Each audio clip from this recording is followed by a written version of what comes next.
Hi guys, welcome back to my channel girl power में आप सभी का स्वागत करती हूँ। आज के আমি নিয়ে চলে এসেছি হেলদি ডায়েটিং ফুড। তো এই খাবারটা এত টেস্টি হয়, এত এনার্জিফুল হয়, তো আপনারা পুরো ভিডিওটা দেখতে থাকেন। এখানে নিয়েছি আমি ধনেপাতা কুচি, টমেটো কুচি, পেঁয়াজ কুচি, শসা কুচি, গাজর কুচি এবং একটা কাঁচা লঙ্কা কুচি এবং একটা নিয়েছি আমি লেবু, এক পিস লেবু নিয়েছি, লেবুর রসটা ইউজ হবে। তার পাশে আমি এখানে নিয়েছি সেদ্ধ ছোলা, কিছুটা সেদ্ধ ছোলা নিয়েছি আমি প্রেসার কুকার আমি ছোলাটাকে সেদ্ধ করে নিয়েছি। তারপরে দিব আমি একটুখানি ভাজা ছোলা, অল্পখানি আছে, এটা আমি দিব ভাজা ছোলা, এতে খুব টেস্টি হয়। ভাজা ছোলা এমনিতেও খেতে খুব টেস্টি হয়। তারপর আমি দিব ভাজা চীনাবাদাম, কিছুটা ভাজা চীনাবাদাম দিয়ে দেবো আমি এতে। এই ভাজা চীনাবাদামটা অনেক অনেক টেস্টি হয় এবং শরীরের পক্ষেও খুব ভালো।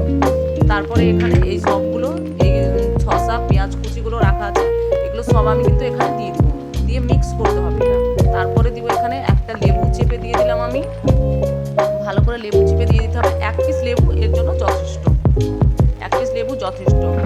তারপরে দিয়ে দেবো আমি একটা চাট মশলা, চাট মশলাটা দিলে একটু টেস্টি হয়, হাফ টিস্পুন দিলেই যথেষ্ট, কারণ আমি খাওয়ার বেশি মশলা ইউজ করি না। তারপরে দিয়ে দেবো কিছুটা বিট লবণ, তারপরে দিব হাফ টিস্পুন লবণ, নর্মাল লবণ যেটা হয়, যেটা আমরা